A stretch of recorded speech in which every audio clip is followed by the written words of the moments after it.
दोबारा बोल देता हूँ मैं इसको।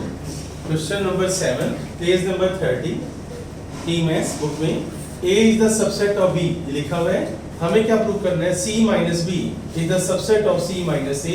तो let X belongs to C minus B, let X belongs to C minus B, यानी X C में तो है पर B में नहीं है, तो X belongs to C but X does not belongs to B।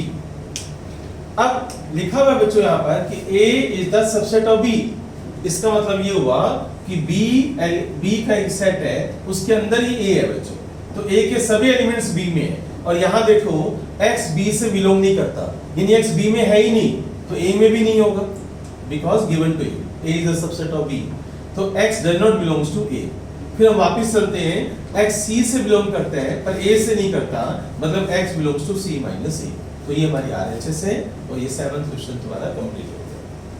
ठीक है, अब तुम्हारे इसके बाद यस, तो page 39 question number 5, page 39 question number 5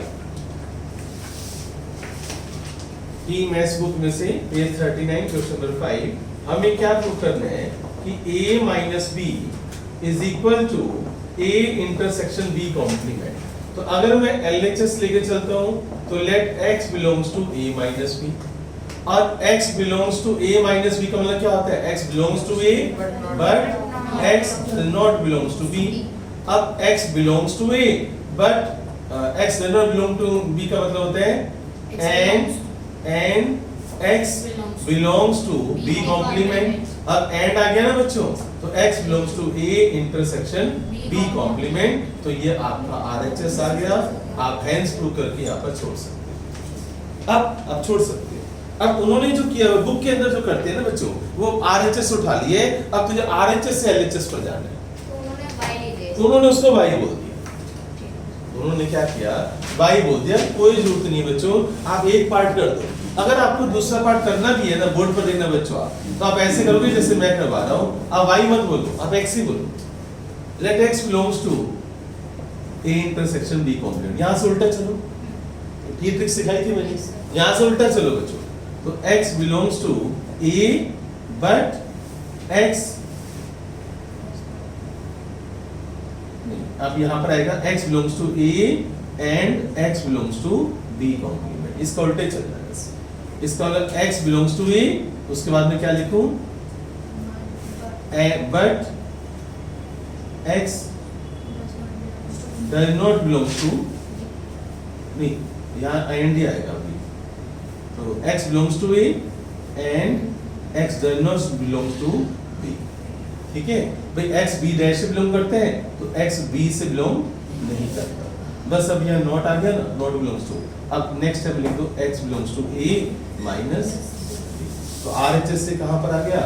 LHS पर आ गए। ये जिस अगर वो टीचर ही कहते हैं कि मुझे दोनों तरफ से प्रूव करना है, तो आप ऐसे काम किया करो। आप बुक वाला सोल्यूशन मत देखा करो, जो मैं रजिस्टर में करवाता हूँ आप इसको फॉलो किया करो।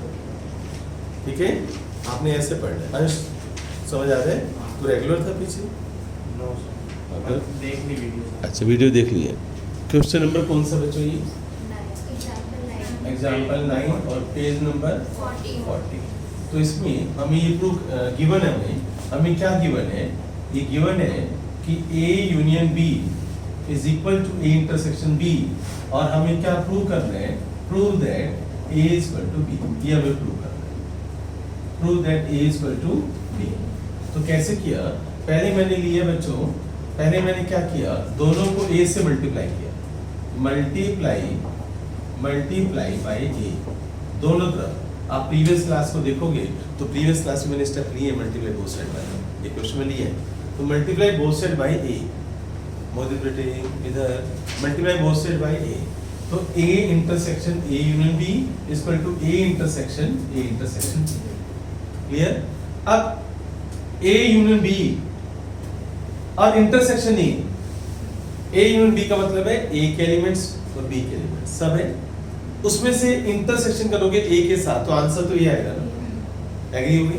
अब इधर चलते हैं। अब यहाँ लगाओ distributive law, A intersection A intersection A union A intersection B, A intersection A यहां पर कर दो तुम यूनियन, यहां पर कर दो बच्चों तुम union A intersection B. A intersection B की वैल्यू क्या है बच्चों? ए यूनियन बी, तो यहां पर यूनियन कर दो, ठीक है। ए इंटरसेक्शन बी की वैल्यू यहां पर पुट कर दी। अब ब्रैकेट ओपन करना, A intersection A union union A intersection B, यहां तक आ गया। अब फिर दोबारा देखो बच्चों, ए इंटरसेक्शन ए क्या होगा बच्चों? ए। अब ए इंटरसेक्शन बी किसके इक्वल है बच्चों? ए यूनियन बी के। तो मैंने दोबारा यहां पर चेंज कर दिया, ए इंटरसेक्शन बी को मैंने दोबारा लिख दिया ए यूनियन बी। क्यों लिखा पता चल जाएगा तुम्हें। अब ए यूनियन बी में का मतलब है ए के भी एलिमेंट्स है उसमें और बी के भी है, और ए के साथ जब यूनियन करोगे तो आंसर तो ए यूनियन बी आएगा ना। मान लो ए तुम्हारा 1 2 3 है और बी तुम्हारा 4 5 6 है, तो ए यूनियन बी क्या बन गया? 1 2 3 4 5 6। अब यूनियन ए करते हैं, ए 1 2 3 है, तो बताओ अब ए यूनियन दिस करोगे तो आंसर तो वही आएगा ना जो ए यूनियन बी का आंसर था। आंसर दोबारा आएगा 1 2 3 4 5 6। आप एग्जांपल लेके भी कर सकते हो। मान लो आपको नहीं समझ आ रहा तो एक बच्चा एग्जांपल ले ले कि ए ले ले 1 2 3 राइट, और बी ए ले ले 1 2 3 4 और बी ले ले 3 4 5 6 राइट। तो ऐसे एग्जांपल लेकर करोगे तो बताओ ए यूनियन बी क्या होगा? 1 2 3 4 5 6 होगा, और ए क्या है बच्चों दोबारा? 1 2 3। फिर दोबारा यूनियन करोगे तो आंसर यही तो आएगा, ए यूनियन बी का आंसर। ए यूनियन बी का आंसर क्या होगा बताओ? 1 2 3 4 5 6 होगा। अब ए यूनियन बी का आंसर कैसे होगा बताओ? ए में क्या एलिमेंट्स है बच्चों? 1 2 3 4, और इसका फिर यूनियन करोगे तो कुछ चेंज थोड़ी हो जाएगा। इसका आंसर आएगा 1 2 3 4 5 6, यही तो आएगा आंसर। तो आप साइड में एग्जांपल लिखना, तब आपको समझ में आ जाएगा कि A इक्वल टू क्या प्रूव हो गया? A union B। This is first part, first equation. फिर मैंने क्या किया, इसी को जैसे मल्टीप्लाई बाय A क्या था ना, अब मल्टीप्लाई बाय B कर दिया मैंने। मल्टीप्लाई बाय B, जैसे मैंने A से मल्टीप्लाई किया था अब मैं B से मल्टीप्लाई कर रहा हूँ, दोनों तरफ B से मल्टीप्लाई करो तो B intersection A union B equal to B intersection A intersection B। अब फिर डिस्ट्रीब्यूटिव लॉ लगाओ, distributive B intersection A union B intersection B, और B इंटरसेक्शन B क्या होता है बच्चों? B, और B इंटरसेक्शन A को मैंने लिख दिया A यूनियन B। ये रहा B इंटरसेक्शन A को क्या लिख दिया मैंने? A union B। अब फिर दोबारा देखो A यूनियन B और यूनियन B, ये वाला कंसेप्ट, तो आंसर क्या आएगा? A यूनियन B आएगा। अब आ जाओ इधर RHS पर, B intersection A intersection B है, तो A इंटरसेक्शन B को हटाकर क्या लिख सकते हो आप? A यूनियन B लिख दिया मैंने। ब्रैकेट ओपन करो, B intersection A union B intersection B right. अब B इंटरसेक्शन B क्या होगा? B, clear. और B इंटरसेक्शन A, सोचो बच्चों क्या होगा? B intersection A union B, answer B आएगा, क्लियर। भाई B और A के कॉमन एलिमेंट्स तो यूनियन B, तो आंसर B आएगा। तो फ्रॉम 1 and 2 आपने क्या प्रूव कर दिया बच्चों? फ्रॉम 1 and 2 आपने प्रूव कर दिया A is equal to B। तो ये आप बुक वाला सॉल्यूशन आप हटा सकते हो और ये वाला सॉल्यूशन आप लिख लो, बुक में ही लिख लो। यस बच्चों, एग्जांपल 10 सभी बच्चे देखेंगे। एग्जांपल 10 करवा रहा हूँ और पेज नंबर ये हमारा 40 TMS पेज नंबर 40 पर एग्जांपल 10 है। For any sets A and B, ये मिसलेनियस स्टार्ट होगी क्या? ये मिसलेनियस है नहीं? अच्छा, for any two sets A and B आपको क्या प्रूव करना है? Power set of A intersection B is equal to power set of A intersection power set of B, ये आपको प्रूव करना है। तो इसमें ये P फॉर पावर सेट है, तो बच्चों इसके अंदर जैसे मैं पहले कभी मैं लेट कर लेता था, डिमोर्गन्स लॉ लगाता था, कभी कुछ करता था, है ना, वो सब नहीं होगा ना, डिस्ट्रीब्यूटिव लॉ लगने वाला है। ये थोड़ा सा IQ बेस्ड है। कैसे? LHS में लेकर चलो। LHS में क्या लिखूंगा कि let X belongs to power set of intersection B, this P for power set. मैं बार बार बोल रहा हूँ, याद करो पावर सेट क्या होता था। मान लो A सेट में 1 2 दो एलिमेंट्स हैं, तो बताओ नंबर ऑफ सबसेट्स का फॉर्मूला क्या होता है? 2 raise to power 2। Number of subsets क्या होंगे? 2 रेज़ टू पावर 2, 4 बनेंगे। सबसेट्स में एक 5 आएगा, एक 1 आएगा, एक 2 आएगा और 1 2 आएगा, राइट। अब पावर सेट क्या होता है बच्चों, याद करो। पावर सेट होता है, अगर मैं इनके बाहर एक ब्रैकेट लगा दूं तो 5 1 2 और 1 2। क्लियर हो गया सभी को? ये पावर सेट ये मैंने इसलिए करवाया ताकि मुझे समझाने में आसानी हो। अब मैं यहाँ पर कह रहा हूँ कि x belongs to power set of a and b, p of a and b, right. तो ये बात बताओ, अगर x इससे बिलोंग करता है तो x इसका सबसेट है या नहीं?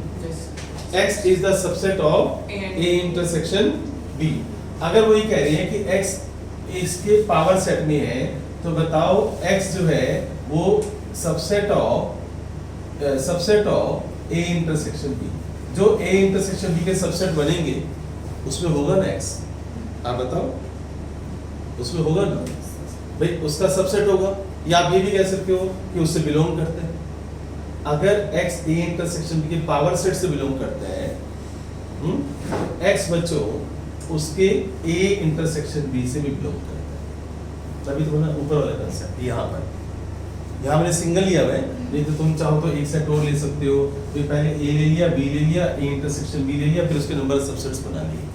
आप ऐसा भी कर सकते हो। देखो इससे मैं ऐसा भी कर सकता हूँ कि यहाँ पर मैं a इंटरसेक्शन b दिखा दूँ। बच्चों बोर्ड पर देखना, इधर देखो आप, मैं यहाँ पर ऐसा भी कर सकता हूँ इस एग्जाम्पल को कि a ले लिया मैंने 1 2 3 1 2 3 और b ले लिया मैंने 1 2 4। बताओ इसका इंटरसेक्शन क्या होगा? 1 2। अब बढ़िया बन गया ना क्वेश्चन, अब क्वेश्चन बन गया। तो a है 1 2 3 और b है 1 2 4, इंटरसेक्शन क्या होगा? 1 2, राइट। अब इसके नंबर ऑफ सबसेट्स क्या बन गए? तो अगर बच्चों x belongs to power set of a intersection b, अगर इससे बिलोंग करता है बच्चों तो x इसका सबसेट है ना, it is the subset of a intersection b, तो x इसमें भी तो पड़ा हुआ है। एग्री बच्चों? अब इसके बाद इसमें क्या लिखना है? इसका मतलब क्या है? x इसका मतलब ये हुआ इंप्लाइज कि x इसका भी सबसेट है a का भी, यानी x is the subset of a and x is the subset of b। इसका ये मतलब अगर x a का सबसेट है ना बच्चों तो x belongs to power set of a।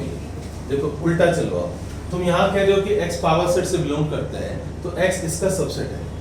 अब उल्टा बोलो, x अगर a का सबसेट है तो x उसके पावर सेट में पड़ा हुआ है ना।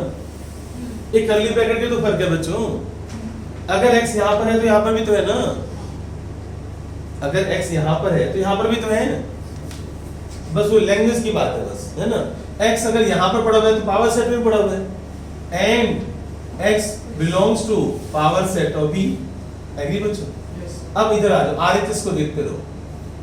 तो अगर x p ऑफ a में है and x p of b में है तो x belongs to power set of a intersection power set of b। तो LHS से चले थे RHS पर। तो हेंस प्रूव। तो अब ये वाला काम करो जो मैंने किए, आप बुक का सॉल्यूशन हटा दो और ये वाला काम करो। हाँ बच्चों, जो मिसलेनियस का सेकंड क्वेश्चन है, जहां पर ये एग्जांपल लिखा भी होगा, शायद नहीं भी लिखा हो तो आप एग्जांपल से कर सकते हो। लिखा हुआ है in each of the following determine whether statement true और false. If it is true prove it, if it is false then give an example. ठीक है, राइट। अब बच्चों क्या कह रही है बच्चों, सेकंड का जो फिफ्थ पार्ट है उसमें ये लिखा हुआ है कि x belongs to a, x a में है and a is not the subset of b, a is not the subset of b। तो आपको प्रूव करना है कि x b में है, x belongs to b। Prove नहीं करना, then x belongs to b। तो ये ट्रू है या फॉल्स है ये आपको बताना है। तो आप ट्रू, जब फॉल्स होगा ना बच्चों, ट्रू या फॉल्स में से आप पता है क्या क्या करो, कई बच्चे ट्रू वाला एग्जांपल उठा लेते हैं, आप फॉल्स वाला उठाओ। अगर मान लो एक बच्चे ने 10 एग्जांपल लिए, वो सब पे ट्रू आ रहा है, वो तो ट्रू लिख के आ जाएगा। और एक बच्चे ने एक एग्जांपल लिया और वो फॉल्स कर दिया उसने, तो पता है टीचर फॉल्स कर देगा। 100 में से 99 टाइम्स आपने ट्रू कर दिया पर एक बार फॉल्स हो गया, फॉल्स। ट्रू का मतलब है सबके लिए ट्रू हो। मान लो तुम सारे बच्चे बैठे हुए हो, सब टू वाला एग्जांपल ले रहे हैं। एक बच्चे ने अगर ये बोल दिया ना कि सर ये फॉल्स है, देखो इस एग्जांपल से, तो तुम्हारी सारी बातें गलत हो जाएंगी, ट्रू वाला। एग्री बच्चों? अब आप ये फॉल्स वाला ढूंढना है, एग्जांपल में फॉल्स वाला उठाओ ना, ट्रू वाला क्यों उठाते हो? कि x जो है, ध्यान से देखो, x a में है, ओके? तो एग्जांपल जो है हम इसका ले लेते हैं, मान लो कि a है मेरे पास 1 2 3 4 5, और जो b है मेरे पास वो हम ले लेते हैं बच्चों 1 2 3 7 8। मान लो मैंने एग्जांपल ले लिया, क्लियर? अब बताओ x, कोई भी एक एलिमेंट उठा लो कि x जो है वो a में है, x किसमें है? a में है। कोई भी एलिमेंट उठा लो x a में है, पर a क्या a b का सबसेट है? b के जब आप सबसेट बनाओगे, सुनो अच्छे ध्यान से, जब b के सबसेट बनाओगे 5 लिखोगे, कर्ली ब्रैकेट में 1 लिखोगे, कर्ली ब्रैकेट में 2 लिखोगे ना, तो क्या ये उसमें आएगा? बताओ, आएगा? बताओ, नहीं आएगा ना? तो here a is not the subset of b, a b का सबसेट नहीं है। ये तो बात क्लियर होगी? तो एग्जांपल मैंने सही सोचा है।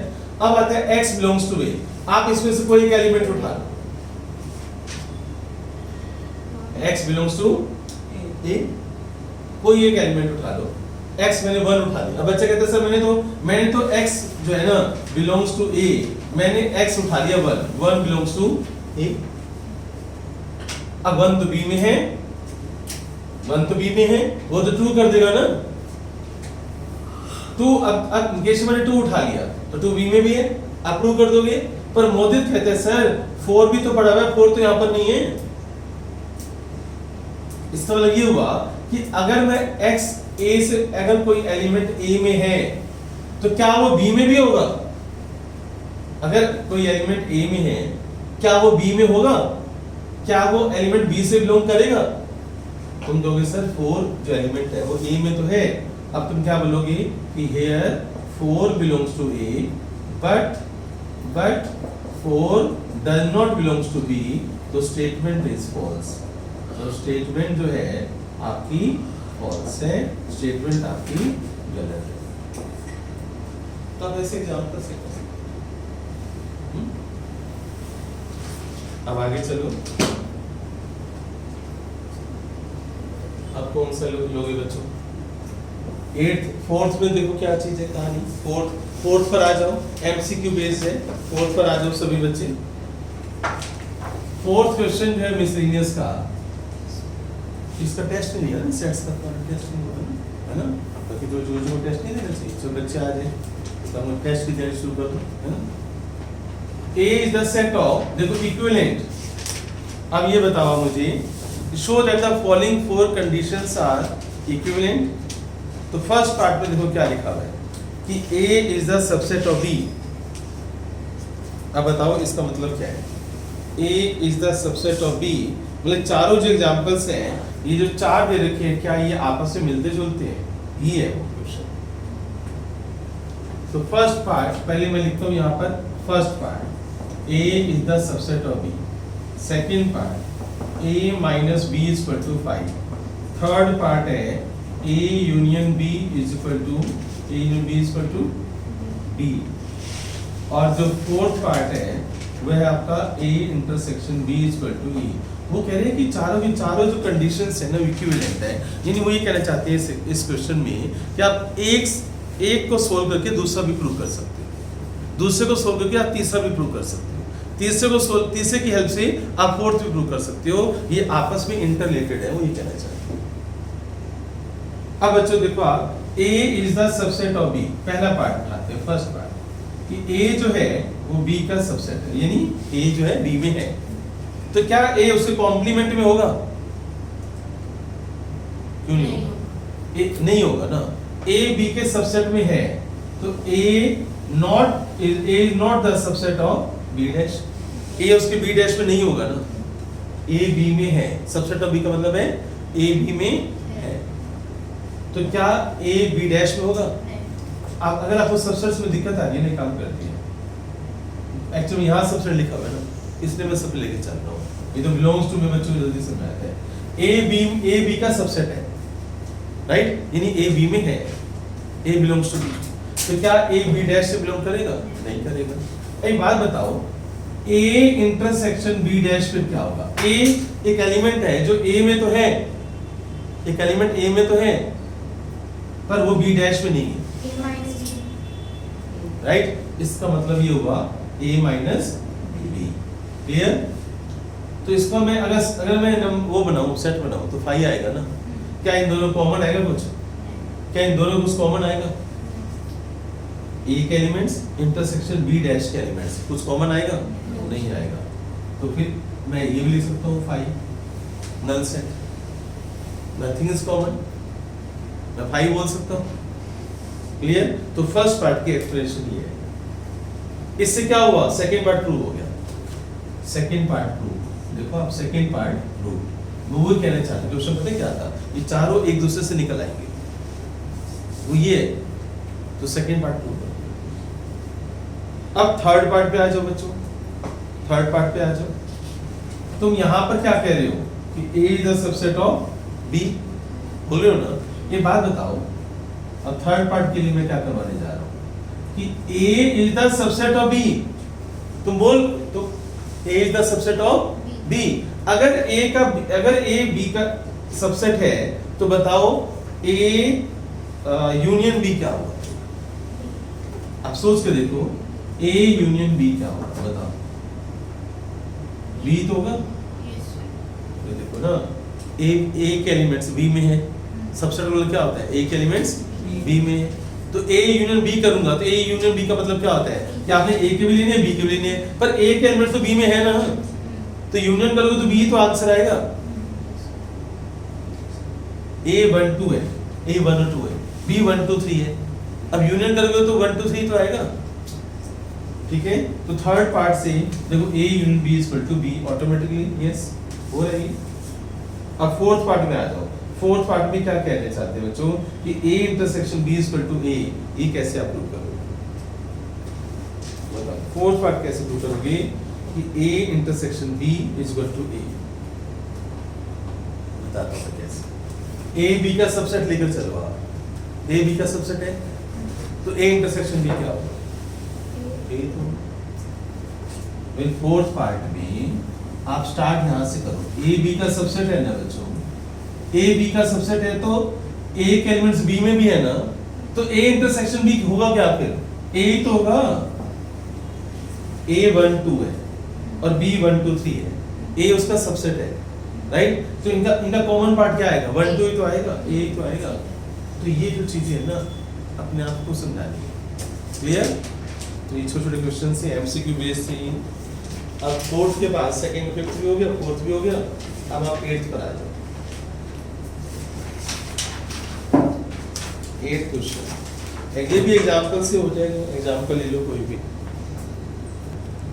हम मिसलेनियस का क्वेश्चन नंबर 8 मिसलेनियस, और इसमें लिखा हुआ है कि prove that A intersection B is equal to A intersection C need not imply. इसका मतलब ये नहीं है बच्चों कि अगर ये है if A intersection B is equal to A intersection C need not imply